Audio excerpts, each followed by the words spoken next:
Hey guys, welcome to Initiate Science, where science meets you. If you're new to this channel, then do press the subscribe button and also press the bell icon.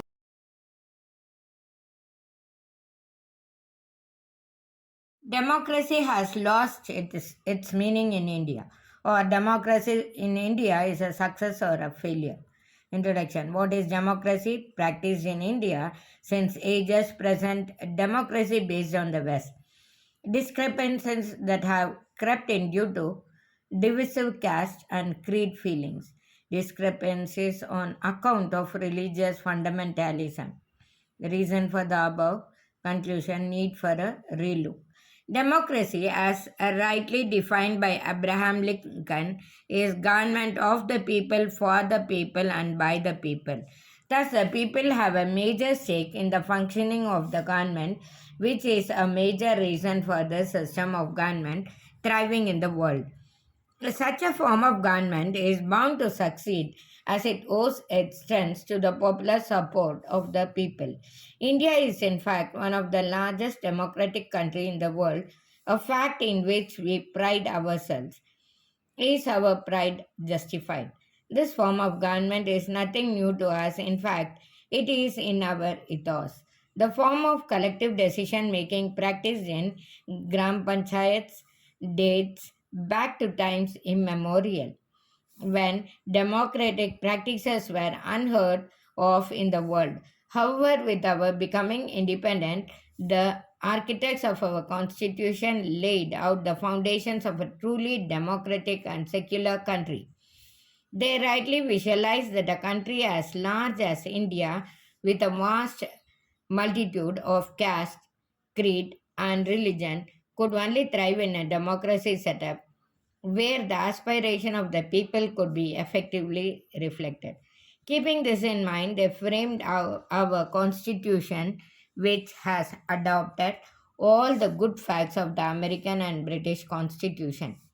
In order that it truly reflect the aspirations of the people, provision of reservations were made for backward classes and communities so that they could have an effective say in the governance of the country. Such provisions were made in every sphere like education, employment, legislature, and parliament, so that all segment of the population enjoy the fruit of freedom without feeling alienated. However, the lofty ideals that our leaders envisioned for getting Ram Rajya in the country has been completely distorted.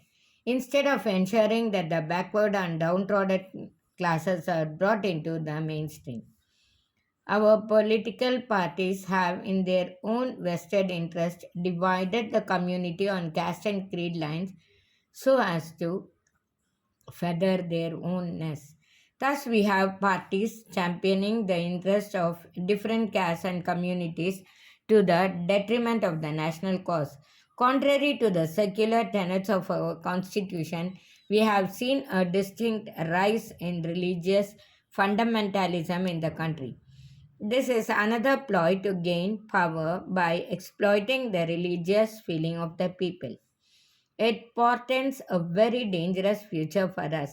Thus, we find that instead of narrowing the gap, this has in fact been widened with each party playing to the gallery for purely political reasons.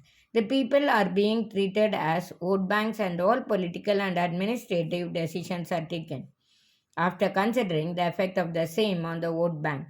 The consequences of this are already discernible in the slackening of the pace of development and economic growth of the country.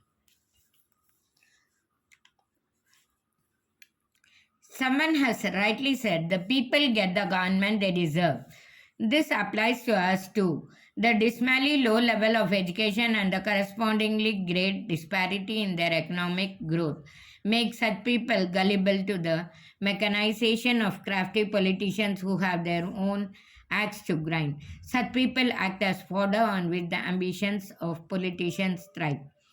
George Bernard Shaw rightly said that democracy substitutes election by the incompetent many for appointment by the corrupt few. This is exactly what we are witnessing in India today. that raises serious doubts about its relevance. There is no denying the fact that democracy is still the most successful form of government in the world today. There is, however, an urgent need for us to educate our masses and also have a relook at our constitution. The anomalies and distortions that have crept in over time inadvertently should be set right.